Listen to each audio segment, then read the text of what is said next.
चल let us begin. काय doctor श्रद्धा, काय झालं? ब्रेक में कुछ खाया नहीं? सुबह से कुछ खाया है? क्यों खाया? Why did we eat what we ate in break? For energy, which is always zero, right? चल everyone attention here now. Book खोलने की जरूरत नहीं है, मैं बताऊंगा कब खोलना है आपने. इधर सुनो पहले.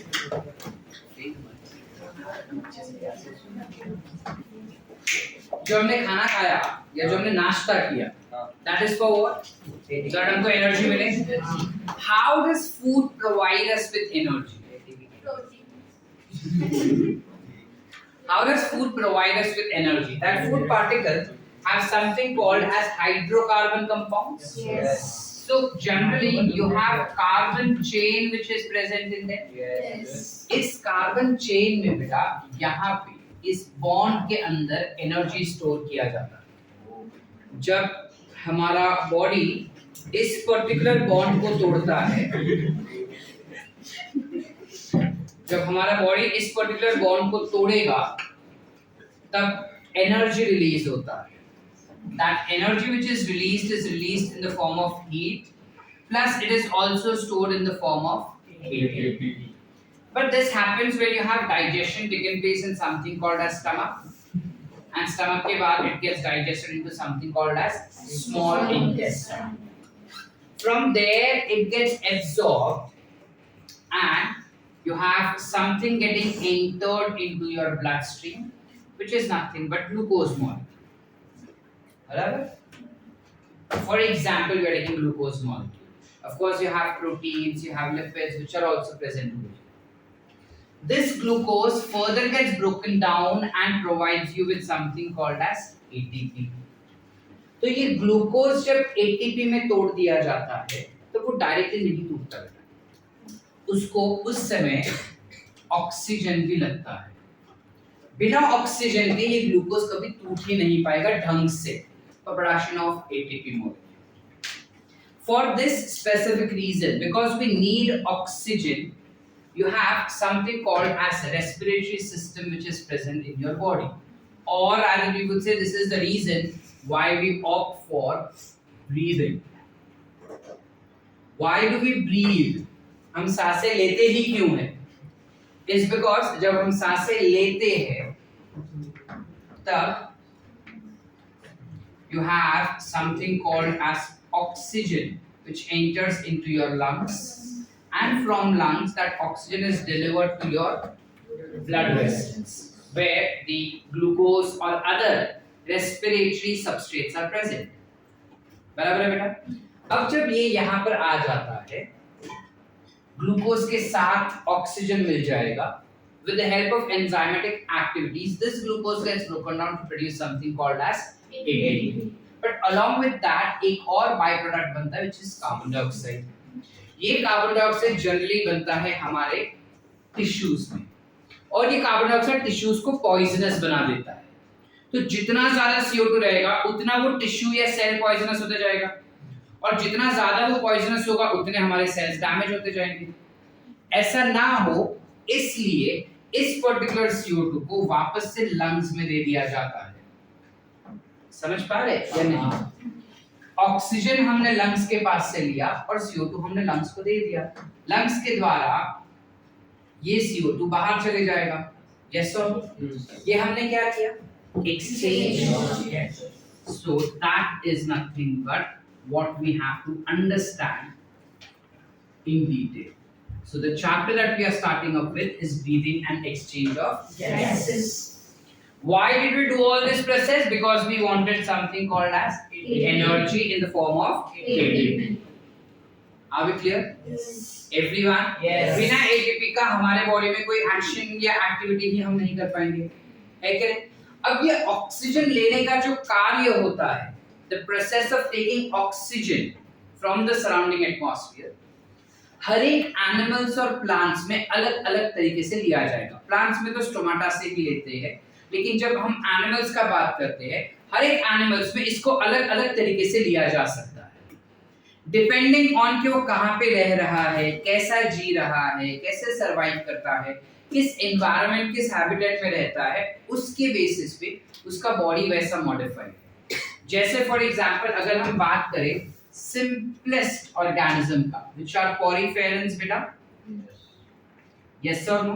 Yes. When you talk about poriferans which are sponges, Yes. or you also talk about coelenterata. Coelenterata will include both the cnidarians as well as ctenophora.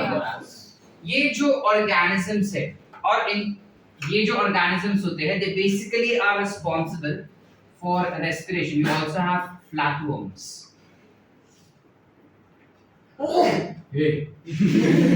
These are responsible for taking up oxygen from the surrounding atmosphere through their skin. अब इनके पास तो skins होता नहीं, they are tissue level के development या cellular level का organisation body उनका, जिस वजह से यहाँ पर ऑक्सीजन जो डायरेक्टली टिश्यू के अंदर जाता है या डायरेक्टली सेल्स के अंदर जाता है। समझ पा रहे या नहीं? So here it goes to the cell by something called as diffusion. So by the process of diffusion you can have exchange of gases taken place in these organisms. ठीक है, तुम सेल लिखो या बॉडी वॉल्स भी लिख सकते हो। आगे क्लियर? यस और यस। जब हम एक स्टेप आगे जाते हैं to understand about annelids, annelida, इनके बॉडी के सरफेस पे एक क्यूटिकल लेयर होता है। अभी है क्यूटिकल लेयर का ऐसे एक म्यूकस सारखा लेयर असते बॉडी सरफेस में। वो म्यूकस वाला जो लेयर होता है वो ऑक्सीजन को खींच के लाता है और बॉडी के अंदर फेंकेगा और कार्बन डाइऑक्साइड को बॉडी से लेके बॉडी के बाहर फेंकता है। That's why we classify them to undergo cuticular respiration. क्या बोलेंगे? Cuticular respiration. आगे क्लियर बेटा? यस और नो? Yes. एनालिड्स के बाद आते हैं आर्थ्रोपोडा। वो क्या है? जब हम आर्थ्रोपोडा का बात करें या फिर if I have to talk with this respect you have mollusca also, दोनों में एक कॉमननेस है बेटा which is gills. They also have one more commonness which is lungs, and arthropoda has one more thing which is trachea. Yes sir. जब हम arthropods का बात करते हैं बेटा, आर्थ्रोपोड्स में जो लैंड पे रहते हैं, आर्थ्रोपोड्स में जो लैंड पे रहते हैं, लैंड वाले आर्थ्रोपोड्स यानी इंसेक्ट बेसिकली हो गए, उनमें जनरली क्या होगा? ट्रकिया होता है उनके रेस्पिरेशन के लिए। कसं काय सर? अगर ये सपोज हमारा इंसेक्ट हो गया which is let's say you have cockroach, ठीक है? इस कॉकरोच की बॉडी सरफेस को अगर हम ध्यान से देखें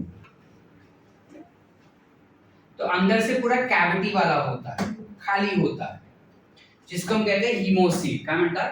Hemosil. हिमोसील म्हणतात बिकॉज पूर्ण आत फक्त blood blood blood blood blood असतं, खुला पूरा empty vessel which has blood filled in that, और उस ब्लड के अंदर उसके सारे वाइटल ऑर्गन्स होंगे। वाइटल ऑर्गन्स यानी इंपॉर्टेंट ऑर्गन्स, उसका डाइजेस्टिव सिस्टम, उसका नर्वस सिस्टम, उसका सर्कुलेटरी सिस्टम, वो ऐसे ही रखा हुआ होता है इन ब्लड।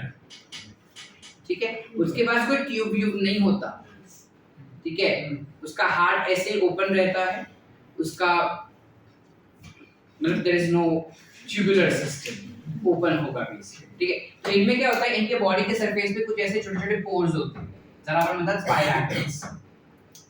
इन स्पाइरैकल्स के द्वारा हवा अंदर आता है एक ट्यूब से, that tube will be nothing but trachea. क्या हो जाएगा ये ट्यूब? Trachea. Are clear? ये ट्रैकिया आगे जाके कुछ ऐसे सेल्स में एंड हो जाता है, it ends into some cells like this, these are called as tracheocytes. क्या मतलब बेटा? Trachiocytes. तो इसके अंदर जो भी ऑक्सीजन आया वो ऑक्सीजन सीधा ब्लड में छोड़ देता है by the process of diffusion, और ब्लड के अंदर जो भी गंदा सा यानी CO2 रहेगा, दैट CO2 वो एब्जॉर्ब करेगा और एब्जॉर्ब करके बाहर फेंकेगा। समझे? इस प्रकार रेस्पिरेशन हमें इंसेक्ट में दिखाई देता है with the help of Trachea. समझ पा रहे कि नहीं समझ पा रहे? चले आगे। मिस्टर तोड़कर बोर्ड इकडे खालती नाही. Going ahead, you also have sunburst gills. ठीक है. अच्छा, इसका रेस्पिरेशन ट्रैकिया के द्वारा होता है ना, ट्यूब्यूलर स्ट्रक्चर के द्वारा. That's why इसका respiration will be called as tracheal respiration. क्या कहेंगे इसे हम? Tracheal respiration. ठीक. बाद में हमारे पास होगा something called as gills and lungs which is existing. हालांकि जब हम गिल्स और लंग्स का बात करते हैं, जो लोअर वर्टिब्रेट्स होते हैं, लोअर वर्टिब्रेट्स म्हणजे कोण? We are talking about pisces यानी fish. They also respire through gills. And जितने भी हायर वर्टिब्रेट्स है,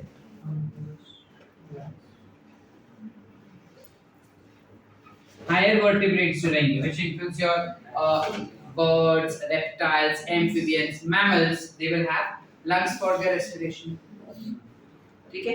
अब अगर मैं पाइसेस का बात करूं, इनमें गिल्स के द्वारा रेस्पिरेशन कैसे होता है? रेस्पिरेशन से हमारा एम क्या है? ऑक्सीजन बॉडी के अंदर डालना. तो ये कैसे डालते हैं? जब हम गिल्स का बात फिश का बात करते हैं, उनके पास 2 चेम्बर्ड हार्ट होता है, कुछ ऐसा. ऊपर एक ऑरिकल, नीचे एक वेंट्रिकल्स. उनके बॉडी के अलग अलग रीजन से ब्लड जो है वो ऑरिकल्स में कलेक्ट कर लिया जाएगा बेटा. यहाँ पे कलेक्ट करने के बाद it will go to ventricles. Ventricle में जब ये ब्लड कलेक्ट हो जाएगा, उसके बाद ये ब्लड तो इम्प्योर ब्लड हुआ. यस और बॉडी टिश्यूज से आया यानी CO2 लेकर आ रहा है. It is deoxygenated blood. ये डीऑक्सीजनेटेड ब्लड अब जाता है पंप होके टुवर्ड्स योर गिल्स. गिल्स में CO2 is accepted and oxygen is given out. Meaning जब गिल्स के पास ये डीऑक्सीजनेटेड ब्लड पहुंचता है, तो गिल्स बाहर से ऑक्सीजन एब्जॉर्ब करेगा और ब्लड में फेंकते जाएगा. और ब्लड के अंदर से कार्बन डाइऑक्साइड लेते जाएगा और किसको देते जाएगा? बाहर पानी में. आप क्लियर? फिर ये ब्लड जो है उसको आगे बॉडी के पास फेंक दिया जाएगा as an oxygenated blood. Are we clear? Yes or no? Yes. Did we understand how you have oxygen transport taken place in fish with the help of gills? Yes. Pretty much similarly takes place in rest of the organs also which have gills present in them. चले आगे. क्योंकि ये respiration gills के द्वारा होता है, इसलिए इस टाइप के रेस्पिरेशन को you can call it as branchial respiration. क्या बोल सकते हैं आप? क्या बोलेंगे? Branchial respiration. ठीक है. Likewise when we talk about lungs, हमको तो पता ही है lungs के द्वारा कैसे होता है, बताने की जरूरत ही नहीं है. lungs के द्वारा अगर रेस्पिरेशन होता है तो उसे हम कहेंगे pulmonary respiration. क्या बोलेंगे? Pulmonary respiration. आप क्लियर बेटा? Any doubts? इनमें हायर इनवर्टिब्रेट्स में खाली एक एक्सेप्शन है, which is frog. फ्रॉग जो है वो स्किन के थ्रू रेस्पिरेशन करता है ना? फिर उसके पास लंग्स वगैरह नहीं होगा क्या सर? होता है, लेकिन जब वो हवा अंदर लेता है ना, वो स्किन के थ्रू लेता है, जिस वजह से this respiration is called as cutaneous respiration. क्या बोलेंगे? Cutaneous respiration. Are we clear? Yes. Yes or no? Yes. Everyone? Yes. Any doubts? No. तो how many types of respiration we spoke about? एक तो सेल के द्वारा ही सीधा oxygen लिया जाएगा और CO2 लिया, ऑक्सीजन लिया, CO2 बना, उसकी वजह से उसको बाहर फेंक दिया. Cellular respiration. Cuticular respiration, skin के ऊपर क्यूटिकल लेयर रहेगा जिसके द्वारा ऑक्सीजन लिया जाएगा बाहर. ट्रैकियल रेस्पिरेशन, ट्यूब होता है, वो ट्यूब के थ्रू ऑक्सीजन लिया जाता है और CO2 बाहर फेंक दिया जाएगा. Tracheal respiration. गिल्स होता है जो हमने देखा ऑलरेडी कैसे हो रहा है, branchial respiration. And then lungs के through you call it as pulmonary. And finally you have cutaneous respiration जो स्किन के द्वारा होता है. Are we clear? Yes. Any doubts? No. Anyone? No. All clear? Yes. All clear? Yes. नक्की? हाँ. सवया पुढे? हाँ. अब इस हिसाब से जब हम हमारे बॉडी में बात करते हैं किस प्रकार का रेस्पिरेशन होगा हमारे बॉडी में? Pulmonary respiration which is through lungs.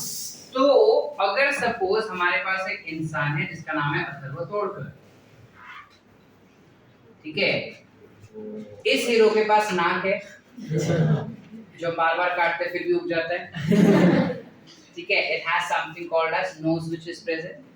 The external region of this nose that we observe, this opening that we observe is called as nostrils. क्या बोलते हैं बेटा? Nostrils. Also called as external nails. क्या कह सकते हैं हम इसको? External nails. जहां से हम इंस्पिरेशन करेंगे यानी इनहेल करेंगे, ठीक है। अब जब हम इनहेल करते हैं तो ये जाता है एक पर्टिकुलर चेम्बर में, कुछ ऐसा चेम्बर होता है। This particular chamber is also called as nasal. Yes, we can call this to be as nasal cavity. पहली बार we call it as nasal cavity. ठीक है, we call it as nasal cavity. आगे चलें। This nasal cavity अगर हम ध्यान से देखें तो इसके अंदर कुछ चेम्बर्स होते हैं ऐसे। अगर तुम नाक में उंगली जब डालते हो तो you might feel that initially you have a cavity which is present. थोड़ा और अंदर डाला ना तो यहाँ पे बोनी स्ट्रक्चर होता है जहाँ पे छेद और छोटा हो जाता है। So you have some chamber present होते हैं। Within that chamber you have some structure like this जिसका उंगली बहुत पतला है वो ये फील कर पाएगा, सब नहीं कर पाएंगे। ठीक है, कुछ ऐसे ऐसे ऐसे ऐसे उसके पास कुछ ऐसा स्ट्रक्चर होता है अंदर, ऐसा राउंड। ठीक है, अब ये जो स्ट्रक्चर है ना रफ वाला, ठीक है, अगर मैं ऑब्जर्व करूं मेरे हाथ पे तो कुछ ऐसा है, ठीक है, ऐसा हो रहा है, बराबर है। अब जब हम ऐसे हम देखेंगे तो हवा इधर से जा रहा है, जब हवा इधर से जाता है तो ये जो खड़बड़ापन होता है ना उसकी वजह से हवा के अंदर की जो डस्ट पार्टिकल्स रहेंगे वो वहां पे जाके चिपक जाएंगे। नॉर्मल घर पे भी वही चीज होता है कि अगर ऐसे हवा आ रहा है, बीच में मैं ऐसा टेबल रखा तो हवा के सारे डस्ट उस टेबल पे चिपक जाएंगे and you have a purified air coming behind. Same logic happens over here also with your nose. When nostril से air अंदर आता है, ये जो अपने को waves दिखते हैं इसको we call it as nasal concave. क्या मतलब बेटा? Nasal concave. Nasal concave. क्या बोलेंगे? Nasal concave. आप clear? Yes. Yes or no? Yes. चले आगे। ये जो nasal concave you can call it as external, middle and inner. ऐसे तीन लेयर में होता है। External, middle and inner. ठीक है? ठीक है। Any doubt? चले आगे। यही हवा आगे बढ़ते बढ़ते बढ़ते बढ़ते कुछ ऐसे आ जाएगा पीछे की तरफ। तो यहाँ पे भी तो एक ऐसा कुछ चेम्बर होता है ना? There is some cavity like this also, which is classified to be as what? Yes, this will be your buccal cavity, जहाँ पे हम चीजों को चबाते हैं, खाने को चबाते हैं और चबा के वो चीज जो आगे जाता है। Correct? Yes or no? Yes. Are we clear up till here? हाँ. ये जो buccal cavity के थ्रू जा रहा है, that tends to come out like this. और this will go ahead like this, आगे जाके कुछ ऐसे हो जाएगा। क्या हम समझ पा रहे हैं? तो ये जो रीजन यहाँ पे बना, this region that forms over here is called as pharynx. क्या बोलेंगे इसको हम? Pharynx. इस pharynx के तीन पार्ट हो सकते हैं। एक पार्ट जो नोज से आ रहा है तो यहाँ पे क्यों नहीं होगा, इसलिए जब हम करते हैं तो शैम्पू गले में आ जाता है ना। Yes or no? So this region that you see over here, this opening from the nose, the opening that is seen towards pharynx will be called as nasopharynx. क्या कहेंगे बेटा? Nasopharynx. We will call it as nasopharynx. आप clear?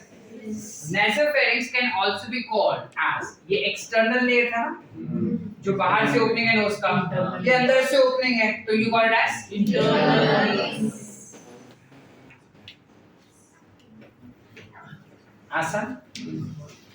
एक pharynx जो है वो तो यहाँ पर भी हो रहा है ऊपर, ठीक है। This can be called as oropharynx. Buccopharynx is your 10th standard term. अब हम बड़े हो चुके हैं, we use more scientific term which is Oropharynx. Are we clear? Can I go ahead? Yes. एक फेरिंग्स का ओपनिंग जो होता है वो यहाँ पर इस रीजन में भी देखा जाता है, कुछ ऐसा। This becomes your food pipe, whereas this becomes your windpipe, which is nothing but trachea, जिसके ऊपर you have some structure called as Larynx. you have something called as larynx, ठीक है। तो ये जो अपने को ओपनिंग लैरिंक्स की तरफ दिखता है फेरिंग्स का, this is called as laryngeal pharynx। क्या म्हणतात बेटा? Laryngeo pharynx। Are we clear?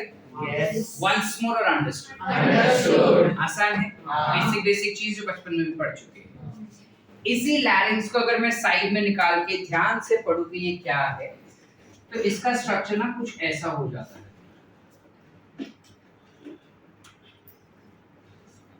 कुछ ऐसा होगा इसका स्ट्रक्चर,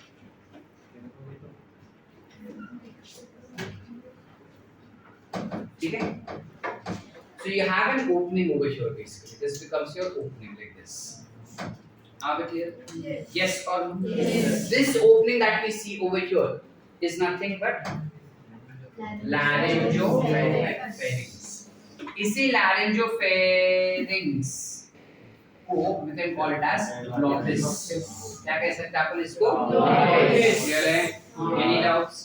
पक्की बात। और ये जो larynx हम बता रहे हैं, this is cartilaginous in nature, meaning it is composed of cartilage tissue। We know what is cartilage tissue? Yes. और ये जो लैरिंक्स हमको दिख रहा है मटके के शेप का कुछ, ठीक है, या वाइन ग्लास जैसा जो हमको स्ट्रक्चर जो स्ट्रक्चर अपने को दिख रहा है वो एक्चुअली ऐसा है। अब ये बिल्कुल इमेजिन दिस, ऐसे है, ऐसा पॉइंटेड है यहाँ से, ठीक है। तो तुम कुछ है तो इधर अपन कुछ ऐसा पॉइंटेड स्ट्रक्चर बना देंगे ऐसा, ठीक है। क्लियर है? This is also called, it is also known as voice box, स्वर पेटी। We can also call it as voice box। कशाला सांगतो, थांब जरा, थांब। इसी स्ट्रक्चर को अगर मैं उल्टा कर, उल्टा करने पे ये हमको कुछ ऐसा दिखाई देता है।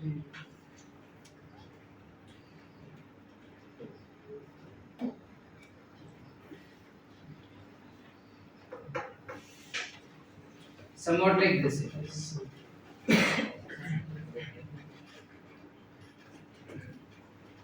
कुछ ऐसा स्ट्रक्चर है, और यहाँ से ऐसे स्ट्रिंग्स अटैच होते हैं, समझ पा रहे हैं? जैसे स्ट्रिंग्स अटैच होते हैं। So you have a cartilage cartilage cartilage cartilage, एक कार्टिलेज दूसरे कार्टिलेज से एक स्ट्रिंग के द्वारा अटैच्ड होता है। This strings that we see over here is called as voice cords. क्या कहेंगे इसको हम बेटा? ठीक है। अब क्या होता है, व्हेनेवर यू इनहेल, तब तो कुछ नहीं, when you inhale you can not talk. Try करो, तुम सांस अंदर लो मुंह खोल के या नाक बंद करके, तुम इनहेल करो और इनहेल करते समय बात करने का कोशिश करो, आवाज नहीं आता, यू कैन नॉट टॉक, मतलब बात नहीं कर पाएंगे। वाह, मस्ती नहीं बेटा। Can we talk? Like not ना, हम एक ही काम कर पाएंगे, लेकिन तुम एक्सेल करो। एक्सेल करते समय तुम एक्सेल भी कर पा रहे हो और बात भी कर पा रहे हो। इससे तो काफी बार होता है ना, जब हम बात करते करते और इतना सारा बात करते इतना सारा बात करते करते करते चुगली खत्म ही नहीं होता और बाद में ये करते हैं। बिकॉज जितना भी एक्सेल करना था वो सब कर गए और हम एक्सटेंड कर गए। अब इससे ज्यादा हम एक्सटेंड नहीं कर पा रहे बिकॉज इससे ज्यादा हुआ हमारे बॉडी में। समझे कि नहीं समझे? मीनिंग क्या बेटा, कि जब तुम एक्सेल करते हो ना तब ये जो वॉइस कॉर्ड्स है वो गिटार की तरह ट्रंग ट्रंग ट्रंग ट्रंग बजता है, and that's why you can produce noise. अब डिपेंडिंग ऑन कि उस वॉइस को, उस हवा को तुम कैसे छोड़ रहे हो, कैसे एक्सेल कर रहे हो, you can modulate your voice tone also. Like I can talk like this also. And I can talk like this.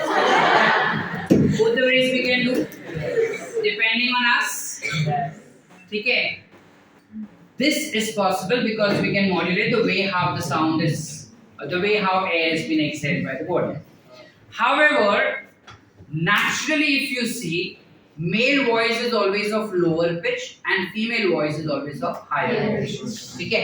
Higher pitch मतलब चीखना चिल्लाना नहीं होता, lower pitch मतलब शांत आवाज भी नहीं होता। ठीक है? Higher pitch यानी पतला आवाज, lower pitch यानी थोड़ा जाड़ा आवाज होता है। ये पिच डिफरेंस इसलिए होता है बिकॉज जब तुम प्यूबर्टी हिट करते हो ना, यानी 7th 8th स्टैंडर्ड में होते हो, 13-14 साल के, उस समय पे ये जो वॉइस कॉर्ड्स होते हैं उसका थिकनेस और थिननेस डिसाइड किया जाता है बेस्ड ऑन योर जेनेटिक्स। ठीक है?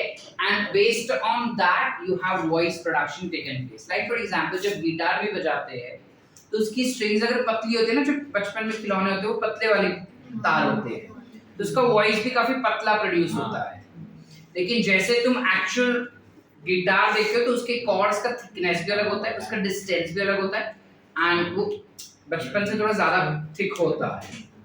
So if the thickness increases, the pitch increases.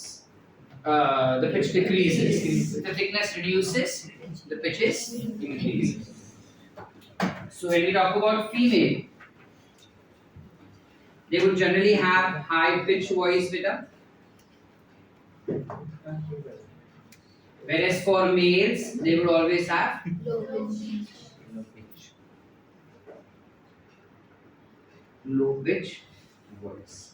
Are we clear up till here? हाँ बोलो या ना बोलो। कल से रिकॉर्डिंग तुम्हारे साथ करना ही नहीं चाहिए।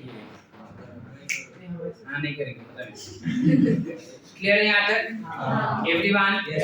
Any doubts? No. All sort? Yes. अब ये जो पूरा लैरिंक्स होता है ये भी कार्टिलेज टिश्यू से ही बनता है, बट ये बहुत सारे अलग अलग कार्टिलेज टिश्यू से बनता है, क्योंकि अलग अलग टिश्यू ज्वाइन होके एक लैरिंक्स बनाता है। डिटेल्स तुमको डिग्री में पढ़ा जाएगा, हमें अभी नहीं पढ़ना है, बट अगर हमें बेसलाइन आइडिया चाहिए तो ये यालिन कार्टिलेज से बनता है और इलास्टिक कार्टिलेज से बनता है। हाइलिन, तुमको जैसे नाम याद रहता है, हाइलिन बोलो तो hyaline, I pronounce it as yaline cartilage. ठीक है? ओ भाई, ठीक है? हाँ, चले आगे।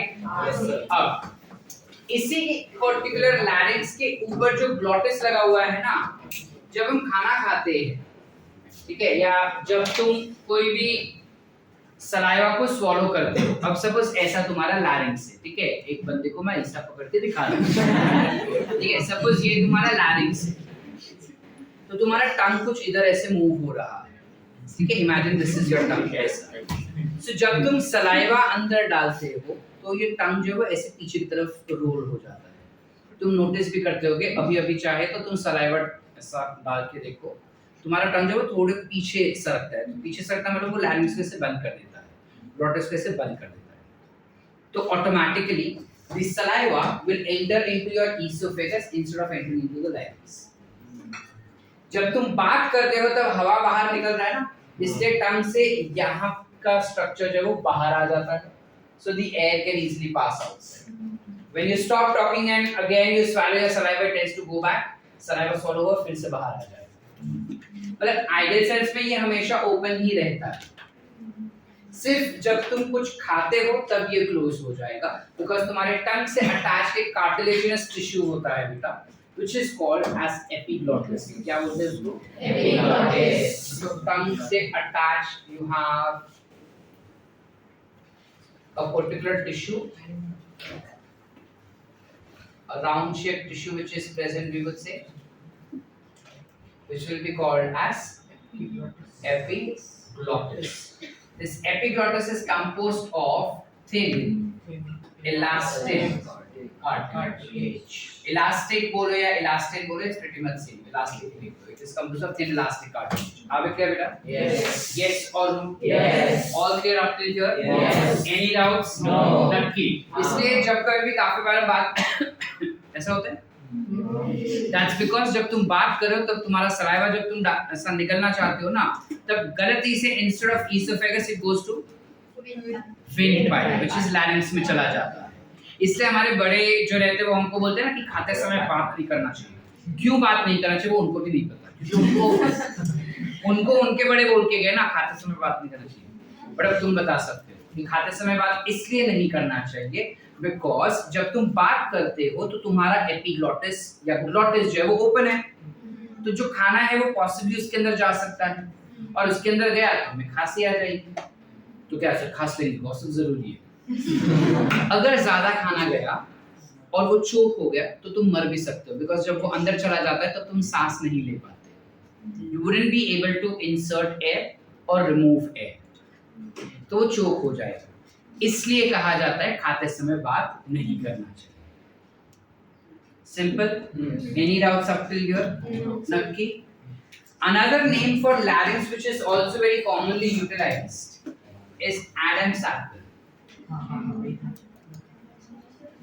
इसको काफी बार एडम्स एप्पल भी कहते हैं. ठीक है. Why do we call it as Adam's apple? There is no reason as specific why. It is a mythological reason. What I've read from is what I'm saying. It's a mythological thing where it has been said कि Adam और Eve थे. उनमें यहाँ से ewe बाहर निकली थी Adam के बॉडी में से. तो यहाँ से जब ईव बाहर निकली थी तो that is considered to be as Adam's apple because its shape is like an apple. So it is Adam's apple as the term given to us. Short? Any doubts? No. Once more or understood? Understood. लिखिए. आज के लिए इतना काफी.